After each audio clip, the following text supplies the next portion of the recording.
നമസ്കാരം, good morning. ഞാൻ ഈ വ്ളോഗിങ് തുടങ്ങിയ കാലം തൊട്ട് ഒത്തിരി പേര് എനിക്ക് മെയിൽസും കത്തുകളും ഒക്കെ അയക്കുന്നുണ്ടെങ്കിലും മനസ്സിനിങ്ങനെ തട്ടിയ ഒരു ഹാർട്ട് ടച്ചിങ് ആയിട്ടുള്ള ഒരു കത്ത് എനിക്ക് കിട്ടാനിടയായി, വളരെ റെയറായിട്ട്. പാലക്കാടുള്ള സുകുമാരൻ എന്ന ഒരു കോളേജ് ലെക്ചറാണ് എനിക്ക് അയച്ചത്.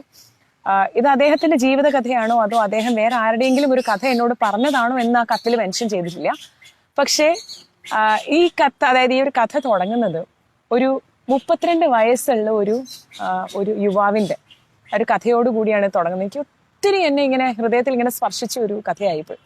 ഇനി 32 വയസ്സുള്ള ഒരു യുവാവിന് കയ്യിലേക്ക് ഒരു 3 വയസ്സുകാരനെ കൊടുത്തിട്ട് തീരെ അവിചാരിതമായിട്ട് ഭാര്യ മരിച്ചു. അപ്പം ഇദ്ദേഹത്തിന്റെ ലൈഫ് മുമ്പോട്ടേക്ക് കൊണ്ടുപോകണം എന്നാകെ ഒരു കൺഫ്യൂസിങ് സ്റ്റേറ്റ് ആയി. കാര്യം ഒരു വശത്ത് തന്റെ ജോലി, തന്റെ ബിസിനസ്, സ്വന്തമായി നടത്തുന്ന ഒരു ബിസിനസ്, മറുവശത്തൊരു പൊടിക്കുഞ്ഞ്, എങ്ങനെ ലൈഫ് മുമ്പോട്ടേക്ക് പോകും? തന്റെ അച്ഛനും അമ്മയും ഭാര്യയുടെ അച്ഛനും അമ്മയും ഒക്കെ അദ്ദേഹത്തിനെ നിർബന്ധിച്ചു വീണ്ടും ഒരു കല്യാണം കഴിക്കാൻ. പക്ഷെ അദ്ദേഹം ചിന്തിച്ചു, എനിക്ക് പുതിയൊരു ഭാര്യ എനിക്ക് എന്തായാലും കിട്ടും, പക്ഷെ അവന് നല്ലൊരു അമ്മയായിരിക്കുമോ വരുന്ന ആള്? ഏതെങ്കിലും തരത്തിൽ ഞാൻ എടുത്തൊരു ചോയ്സ് ശരിയല്ല എന്ന് തോന്നിയ ജീവിതകാലം മുഴുവൻ എനിക്കതൊരു ദുഃഖമാവും. വേണ്ട, ഞാൻ തന്നെത്താനെ ഒറ്റയ്ക്ക് ഞാൻ എൻ്റെ കുഞ്ഞിനെ വളർത്തും.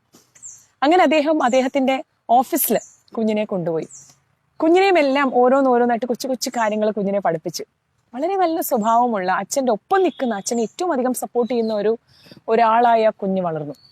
27 വയസ്സ് കുഞ്ഞിനായപ്പോൾ അദ്ദേഹം ചിന്തിച്ചു, ഇനി അത് എൻ്റെ ഒരു എഴുത്തും എൻ്റെ ഒരു ക്രിയേറ്റീവ് ആയിട്ടുള്ള സൈഡിലേക്ക് ഞാൻ പോകാം, ഈ ഓഫീസിൽ നിന്ന് ഞാൻ റിട്ടയർ ചെയ്യാം.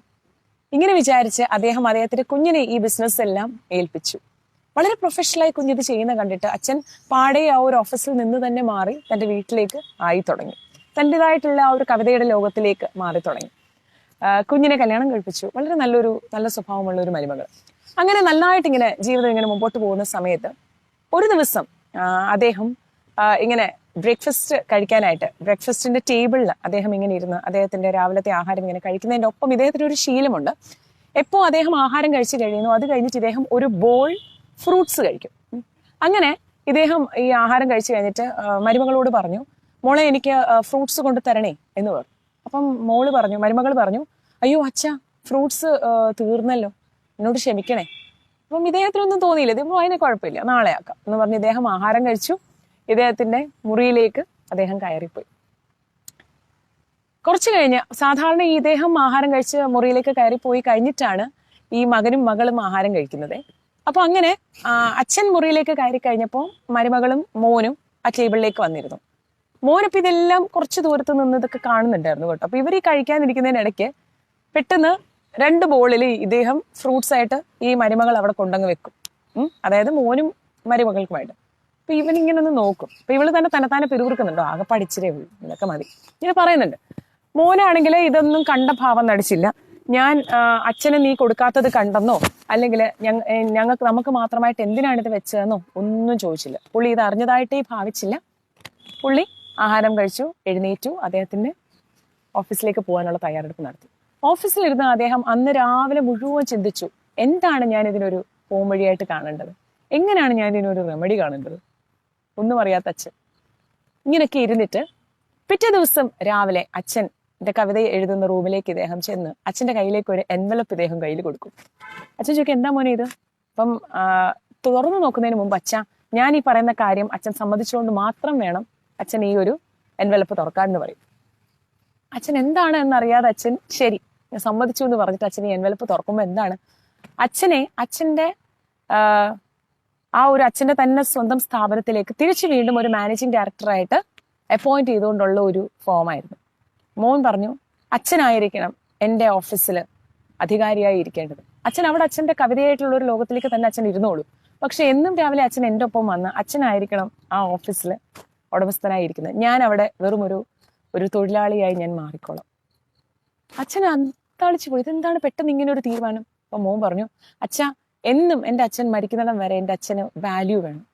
അതെന്താണെന്ന് അച്ഛൻ എന്നോട് ചോദിക്കണ്ട, പക്ഷെ ഞാൻ ഈ പറയുന്ന കാര്യത്തിന് ഒരർത്ഥമുണ്ടെന്ന് മാത്രം അച്ഛൻ ഓർക്കുക. അച്ഛൻ എനിക്ക് ശമ്പളം തരുന്നത് പോലെ ആയിരിക്കണം ഇനി അങ്ങോട്ട് കാര്യങ്ങൾ. എൻ്റെ അച്ഛന് അങ്ങോളം വില വേണം. എനിക്കിത് കേട്ടപ്പോൾ ഉണ്ടല്ലോ വല്ലാണ്ട് എൻ്റെ കണ്ണൊന്നും നിറഞ്ഞു പോയി. കാര്യം ശരിയാണ്, ഒരു പക്ഷേ പല വീടുകളും. എന്നിട്ട് ഒരു കാര്യം കൂടി മകൻ പറഞ്ഞേ, അച്ഛന് താല്പര്യമുണ്ടെങ്കിൽ അച്ഛനെ പോലെ തന്നെ ഭർത്താവ് മരിച്ച ഒരു ഒരു അമ്മയെ ഞാനിവിടെ കൊണ്ടുവരാം അച്ഛനൊരു തുണയായിട്ട്. കാര്യം അച്ഛൻ്റെ എല്ലാ കാര്യങ്ങളും നോക്കാനും അച്ഛനെ നന്നായിട്ട് പരിപാലിക്കാനും ഒരാളെ എനിക്ക് വേണം എന്ന് എനിക്കൊരു തോന്നൽ. ഇത് എനിക്ക് വായിച്ചപ്പോൾ സത്യം പറഞ്ഞാൽ കണ്ണു നിറഞ്ഞു പോയതെന്ന് വെച്ചാൽ പല വീടുകളിലും ഇങ്ങനെ ഉണ്ട് അല്ലെ. ഇപ്പൊ ഒരുപക്ഷെ കുഞ്ഞുങ്ങളെ മാത്രം നോക്കാനായിട്ടുള്ള ഒരു അമ്മ, അല്ലെങ്കിൽ നമ്മൾ ജോലിക്ക് പോകുമ്പോൾ ആ വീട് നോക്കാനായിട്ടോ ആ വീട് സേഫ് ഗാർഡ് ചെയ്യാനുമായിട്ട് റിട്ടയർ ചെയ്യുന്ന അച്ഛമ്മ. ഞാൻ എല്ലാവരും അങ്ങനെയാണെന്നല്ല പറഞ്ഞ്, പക്ഷെ 10% കൂടുതലായിട്ടുള്ള പല അമ്മമാരും അച്ഛനമ്മമാരും ഈ ഒരു കാറ്റഗറിയിൽ പെടുന്നവരുണ്ട്. ഒരിക്കലും പാടില്ല. നമ്മളെപ്പോഴും നമ്മളെക്കാട്ടിൽ കൂടുതൽ വാല്യൂ അവർക്ക് കൊടുക്കുക. ഇനിയിപ്പോൾ നമ്മുടെ കൂടെയുള്ള ആള് ഭാര്യയാകാം ഭർത്താവാകാം, ആ ഒരു വാല്യൂ കൊടുക്കുന്നില്ലെങ്കിൽ അത് കണ്ടറിഞ്ഞ് നമ്മൾ ആ ഒരു വില തീർച്ചയായിട്ടും നമ്മുടെ അച്ഛനമ്മമാർക്ക് കൊടുക്കുക. അവർ കാരണമാണ് നമ്മൾ ഇപ്പോൾ ഈ ഒരു പൊസിഷനിൽ ഇരിക്കുന്നത് എന്ന് നമ്മൾ ഓർക്കുക. അന്ന് അവർ പൈസ മുടക്കിയോണ്ടാണ് ഇന്ന് നമ്മൾ നമ്മുടെ ഈ ഒരു പൊസിഷനിൽ ഇരിക്കുന്നതെന്ന് എപ്പോഴും നമ്മൾ ഓർക്കുക. അതിനെ അവരെപ്പോഴും നമ്മൾ റെസ്പെക്ട് ചെയ്യാൻ, give them value. Take care. By.